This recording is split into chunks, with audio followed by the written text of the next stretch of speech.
Hello my dear friends, you're in the Military with Summary channel, and today we will discuss the situation in Ukraine on the 25th of February of 2026. Today we have a lot of very interesting updates, so let's start.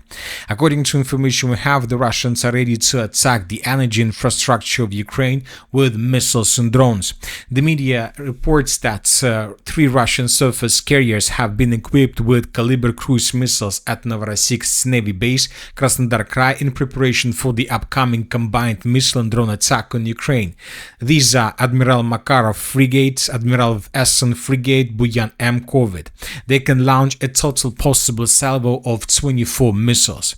Another important article was published by Western experts. Russia may carry out a large-scale combined missile and drone attack on Ukrainian energy infrastructure with Iskander-M ballistic missiles and Zircon hypersonic cruise missiles tonight, so between the 25th and the 26th of February from around 12 a.m. onwards.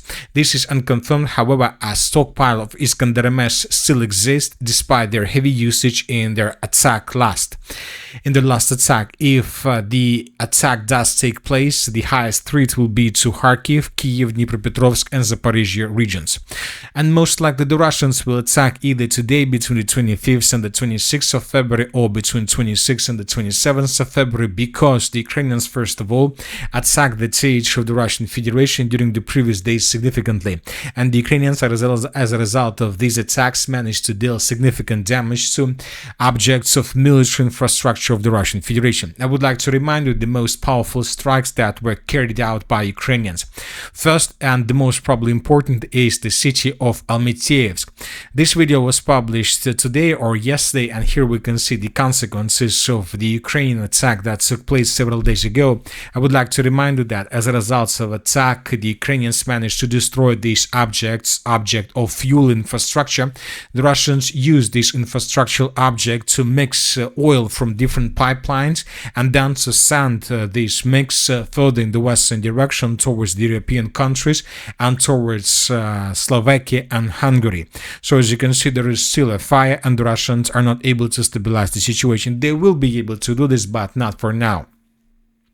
Another important object of military infrastructure that was attacked by the Ukrainian side was the military plant on the territory of the city by the name of Watkins in the central part of Russia. In this video that was published today by pro-Ukrainian sources, we can see the moments when this power plant, when this object of military infrastructure was attacked with the Flamingo missile.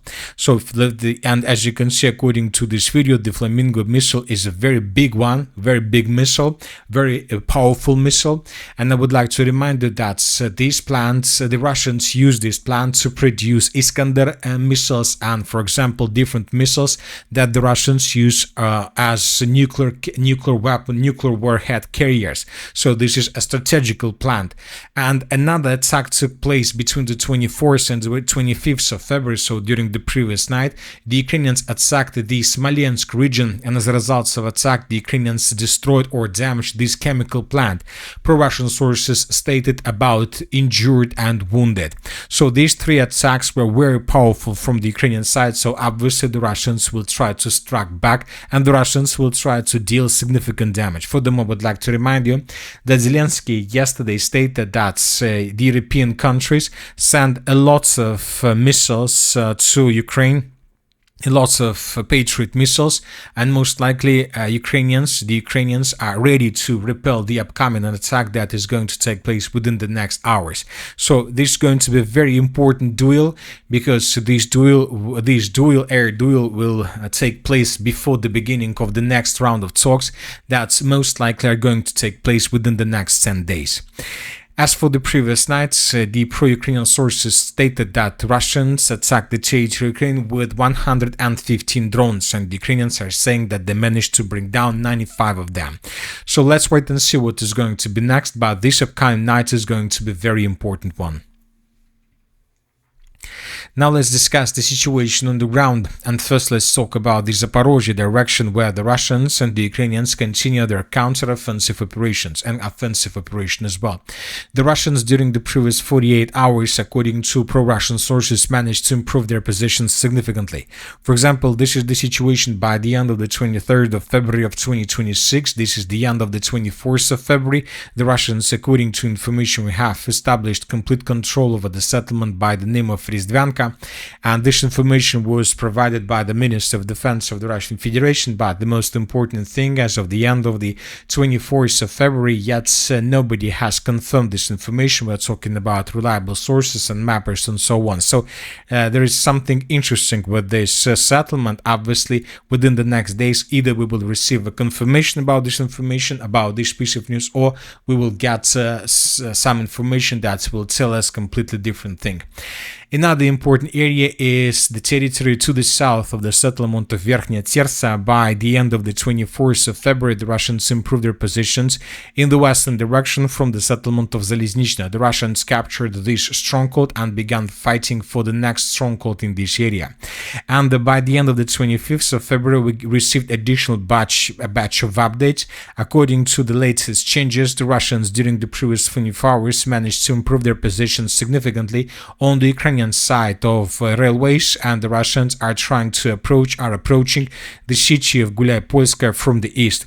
The Russians have already begun bombing and attacking this territory with artillery, with FABs, with aviation, trying to reduce everything on the Russia's way till ruins. During the previous 24 hours, as you can see, lots of videos were published of how exactly the Russians were attacking this territory. So we expect that in coming days, first groups of the armed forces of the Russian Federation will try to answer the settlement of Gulyai-Polskaya with the purpose to establish complete control over the territory. So as of now, the Russians are tasked to establish complete control over the villages of Gorka and Gulyai-Polskaya, and most likely the Russians are tasked to finish the battle for these two villages as soon as possible.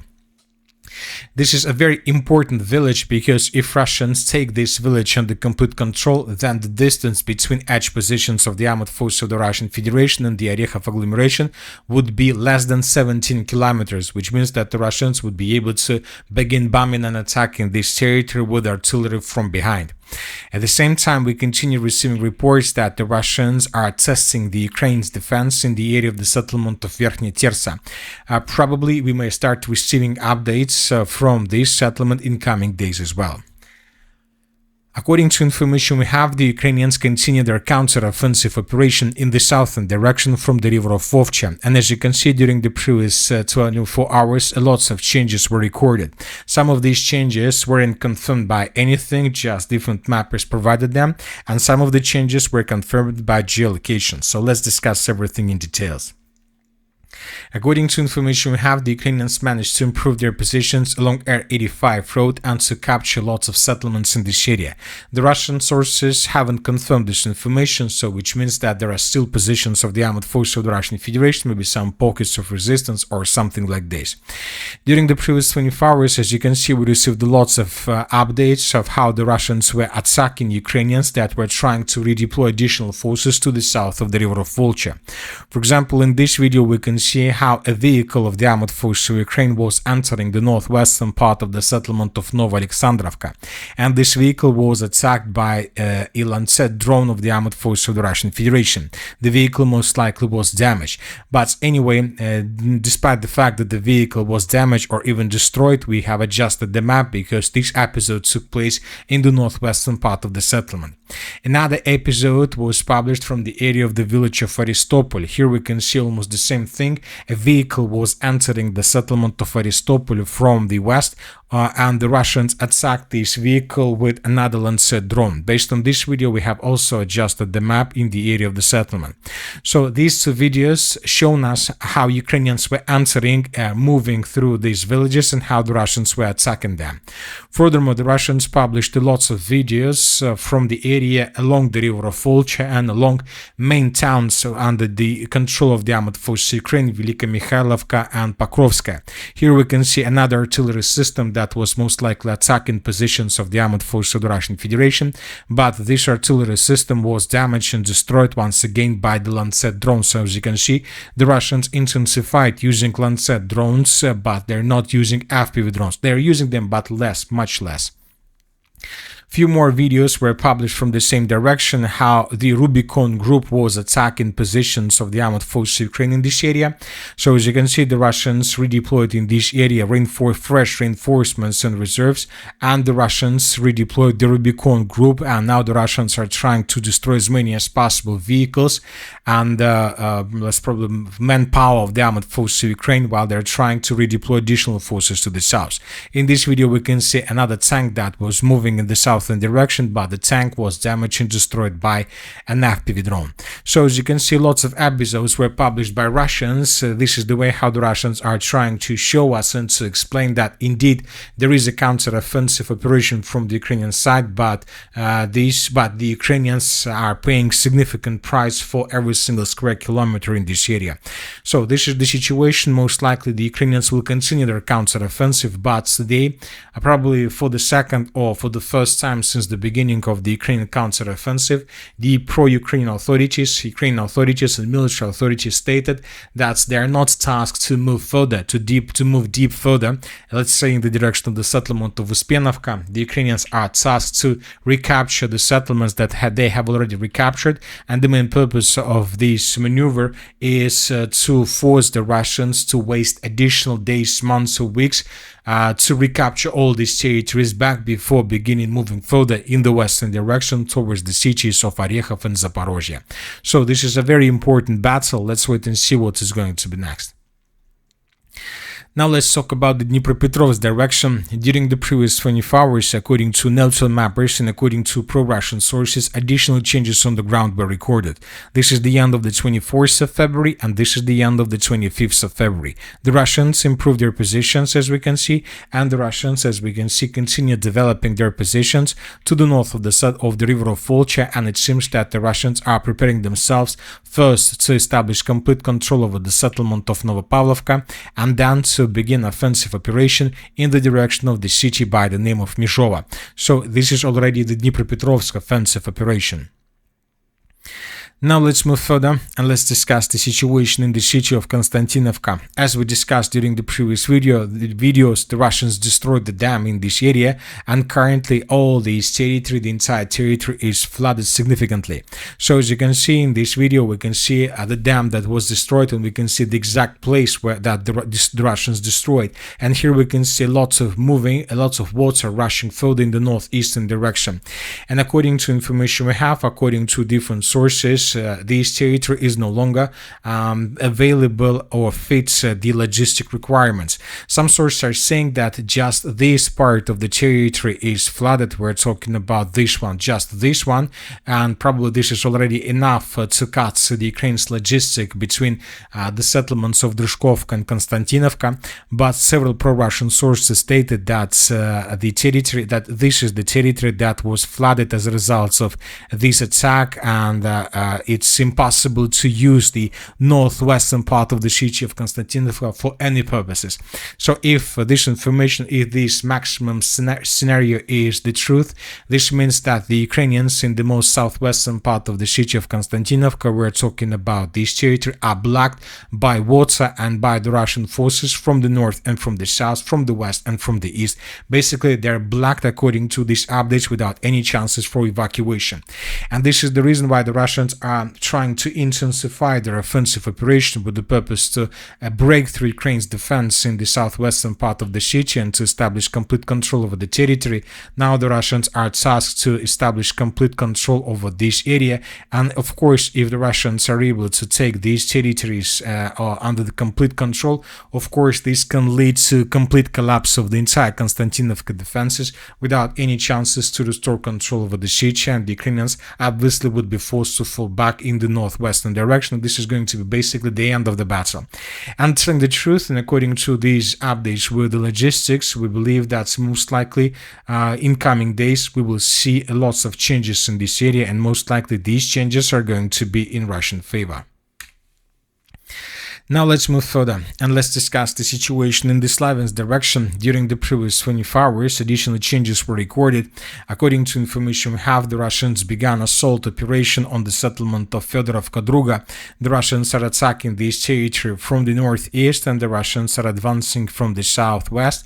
It seems that Ukrainians were caught in pincers in this area, and most likely either the Ukrainians will repel these attacks or they would be forced to fall back further in the northern direction towards the settlement of Alexandrovka. If Ukrainians lose control over this territory, then we can say that the battle for Alexandrovka begins, and this is already we can call like the beginning of the battle for the entire Slaviansk agglomeration, despite the fact that this city is still too far. But this is already, let's say, the edge defense of the city of Slaviansk. Furthermore, the Russians increased their pressure in the direction of the settlement of Kostiantynivka. During the previous months, we received lots of updates from this dense network of the fortifications, and the places that were attacked and bombed by Russians give us updates or insights how exactly the Russians are going to move in this area, and most likely the Russians will try to attack this dense network of the fortifications from the north in the southern direction through this tree line. They will try to answer this stronghold, and then they will try to force the Ukrainians to fall back. This is the most important stronghold of this area, and if Russians establish control over the village of Kostiantynivka, then the Russians will face no resistance almost till these huge forests to the east of the settlement of Nikolaevka. So one thing is clear, that despite the fact that we can see this configuration of the front line in front of our screens, we understand that the battle for the Russian side of the Seversky Donetsk-Donbass Canal is coming to its logical end. Now let's talk about the northern directions. During the previous 24 hours, the most important update we received from the settlement of Gravskaya in the Volchansk direction. According to the Minister of Defense of the Russian Federation, according to the Group of Forces North, the Russians, as a result of clashes, established complete control over the settlement of Gravskaya. The Ukrainians were forced to fall back from this area, and it seems that the Russians are planning to use the village of Gravskaya to continue advancing further in the southwestern direction and to cross this river of Seversky Donetsk, because during the previous 24 hours we received lots of videos of how Russians were bombing and attacking the Ukrainian bank of the river of Seversky Donetsk right in front of the settlement of Gravskaya. Maybe the Russians were clearing this foothold before the beginning of a major offensive operation. If Russians can cross the river of Donetsk in this area and to take, let's say, even a small part of this forest under complete control, this can lead some predictable consequences to the Ukrainian defense through this entire forest, and Ukrainians may lose one of the most important strongholds of the Kharkiv direction. We are talking about this Rubizhnoye forest, the biggest one and probably the most important one in front of the city of Kharkiv itself. And that's it for today. The Military with Summary channel reminds that we condemn any violence in the world. Thank you for your watching. Subscribe to my channel, put your likes, join my Patreon, and have a good day. Bye bye.